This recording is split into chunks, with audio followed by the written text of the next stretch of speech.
요즘 저희는 바르트 신학에 대해 공부하고 있습니다. 이 바르트 신학이 누룩 신학입니다. 누룩이 무엇인지 예수님이 말씀하셨습니다. 이는 바리새인들과 사두개인들이 교리라 하셨습니다. 이는 바로 유대교 신학입니다. 성부만 하나님으로 믿는 신학입니다.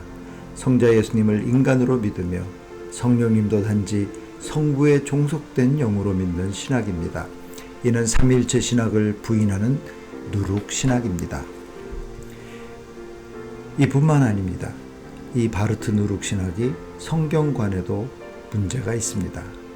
성경을 고등비평합니다. 성경에 신화적 요소가 있다고 합니다.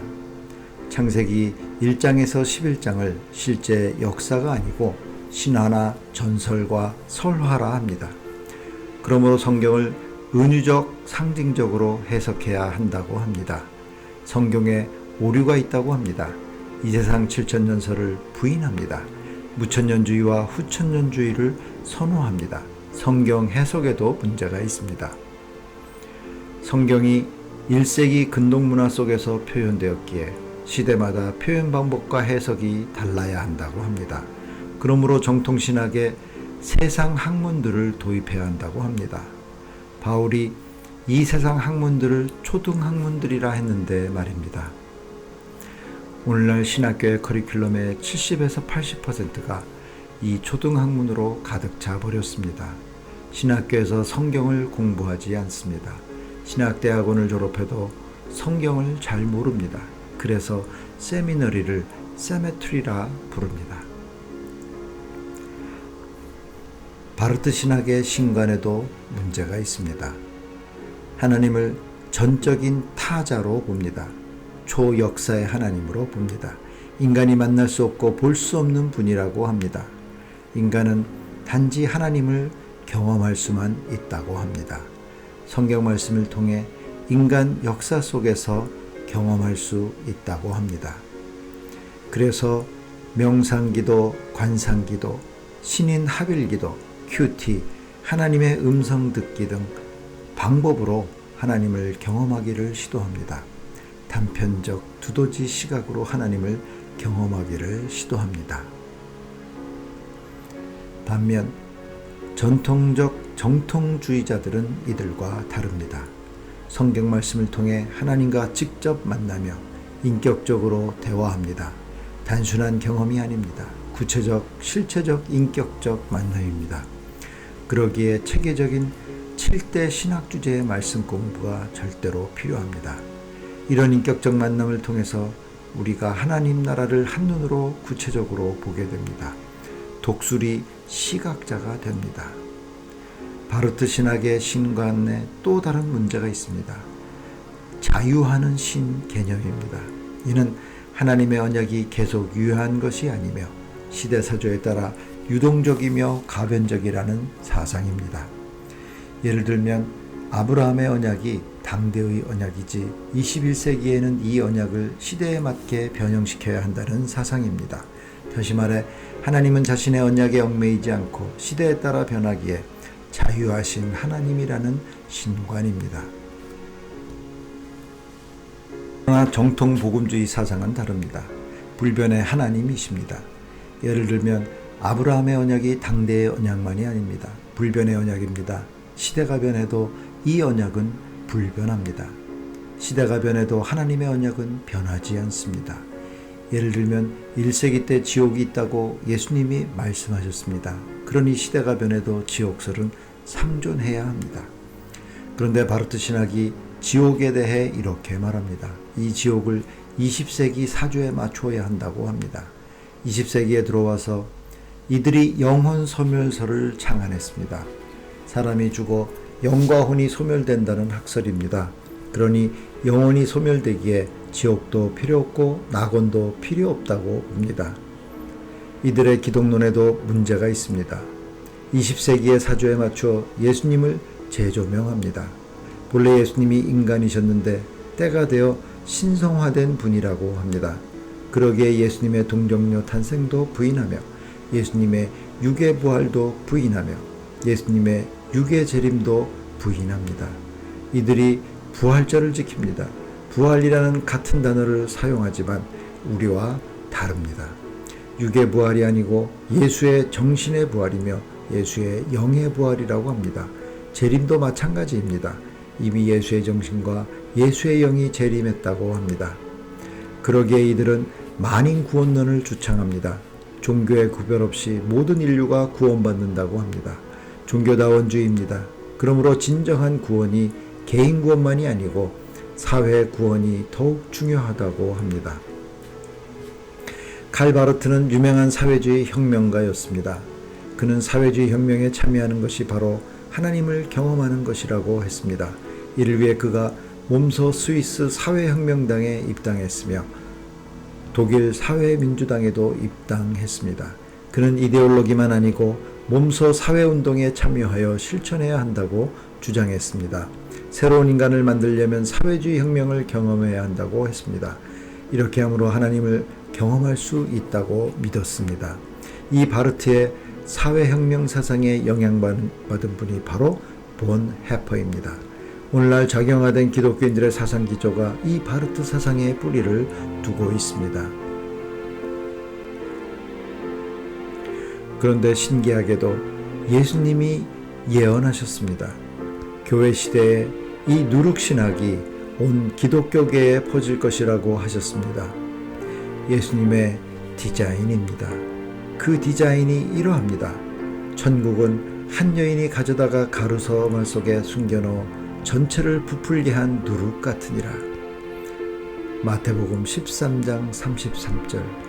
이는 천국이 누룩으로 가득한 곳이 될 것이라는 말씀입니다. 도저히 우리의 상식과 이성과 논리로는 이해가 안 됩니다. 신비입니다. 그래서 예수님이 이것을 신비라 하셨습니다. 특히 이것을 천국의 비밀들이라 하셨습니다. 복수입니다. 예수님이 7가지 비유로 이 천국의 신비들을 설명하셨습니다. 이 중 네 번째가 신비, 이 중 네 번째 신비가 누룩 신비입니다. 이것이 바르트 신학과 연계되어 있습니다. 바르트 신학이 우연히 나타난 것이 아님을 알 수 있습니다. 예수님의 철저한 디자인 속에서 나타났음을 알 수 있습니다. 창조목적학교의 역기능적 교육 프로그램의 일환으로 말입니다. 그런데 신기하게도 이 역기능적 교육 프로그램을 모든 크리스천이 소화하게 디자인되어 있지 않습니다. 이에 대해 예수님이 제자들에게 놀라운 말씀을 하셨습니다. 크리스천이라고 해서 모두가 이 신비를 이해하고 소화하고 수용할 수 있는 것이 아니란다. 심지어 선지자들과 의인들 중에서도 이 신비에 눈이 감기고 귀가 닫힌 분들이 있단다. 이들은 이 천국 신비들을 보아도 보지 못하며 들어도 듣지 못하며 깨닫지도 못한단다 라고 하셨습니다. 그리고 계속해서 말씀하셨습니다. 이 신비가 디자인된 사실을 이미 이사야에게도 주지시켰다고 말씀하셨습니다. 그리고 계속해서 예수님이 제자들에게 말씀하셨습니다. 너희들에게는 이 천국의 신비들을 알도록 허락했단다. 그러나 다른 크리스천들에게는 허락되지 아니하였단다. 누구든지 가진 사람은 받게 되어 더 풍성히 가질 것이나 누구든지 갖지 못한 사람은 가진 것마저도 빼앗기리라고 하셨습니다. 이 예수님의 말씀이 우리의 마음을 불편하게 합니다. 우리가 섬기는 예수님이 상당히 일방적인 분같이 보입니다. 또한 비이성적, 비인간적, 비윤리적인 분 같은 느낌도 듭니다. 그러기에 예수님이 우리 피조물들에게 말씀하셨습니다. 이것이 너희들의 수준에서는 신비일 수밖에 없단다. 이 신비 중 예수님이 언급하신 누룩의 신비에 대해 살펴봅니다. 이것이 바르트 신학과 연관되어 있습니다. 천국 즉 창조 목적 학교는 한 여인이 가져다가 가루 섬 아래 숨겨넣어 전체를 부풀게 한 누룩 같으니라. 예수님이 말씀하신 한 여인은 누구일까요? 이는 로마 카톨릭 교황입니다. 두 번째 짐승입니다. 종교적 적그리스도입니다. 그 용모가 이러합니다. 어린 양처럼 두 뿔을 가졌으며 용과 같이 말하는 짐승입니다. 이를 큰 음녀라 했습니다. 이 음녀가 누룩을 만들어낸 장본인입니다. 이 누룩신학의 근원이 바로 바르트 신학입니다. 제2차 바티칸 공의회에 바르트가 참여했습니다. 그가 누룩 만드는 일에 로마 카톨릭에 기여했습니다. 예수님이 말씀하십니다. 이 여인이 누룩을 가루 서말에 넣었다고 하셨습니다. 이 가루 서말이 무엇인가요? 제 생각에는 WCC, 두 번째는 WEA, 세 번째는 로잔으로 해석됩니다. 이 세 조직이 로마 카톨릭 교황과 바르트 신학의 영향으로 종교 다원주의를 수용하도록 디자인되었다는 놀라운 사실입니다. 예수님의 신비로운 디자인입니다. 그 결과 즉 기독교계가 누룩, 즉 종교다원주의로 부풀게 될 것이라고 예수님이 1세기 때 예언하셨습니다. 놀랍게도 오늘날 세계 기독교계가 이미 누룩으로 부풀어져 버렸습니다. 심지어 정통복음주의 신학교들 안에도 이 누룩이 스며들어 왔습니다. 예수님이 예언하셨습니다. 가루 서말에 이 누룩을 숨긴다고 하셨습니다. 상기세조직에 이 누룩이 숨겨져 있습니다. 도둑이 숨겨져 있습니다. 암세포가 숨겨져 있습니다. 로마 카톨릭 교회를 위시한 상기세조직에 속한 분들이 이 숨겨진 암세포를 감지하지 못합니다. 말씀의 불을 비추어 찾아야 발견할 수 있습니다. 아니면 발견할 방도가 없습니다. 전체 가루에 부풀어 있다는 말씀이 무슨 의미인가요? 전 세계 기독교계에 이 누룩이 퍼질 것을 예시하셨습니다. 오늘날 로마 카톨릭과 상기 세 조직에 의해 전 세계 기독교계가 이 누룩으로 가득 차 버렸습니다. 오늘날이 예수님 재림 전 복음의 산고 시대임을 암시해 줍니다. 예수님의 재림이 임박한 시대임을 예시해 줍니다. 그런데 로마 카톨릭과 상기 세 조직에 속한 신학교들과 교회들과 신부들과 목사들과 선교사들이 잠자고 있거나 거의 죽어가고 있다는 사실에 안타까울 뿐입니다. 이들의 관심이 이 세상에 있습니다. 교인들의 시각을 이 세상에만 머물도록 미혹합니다. 이들의 설교에서 나타납니다.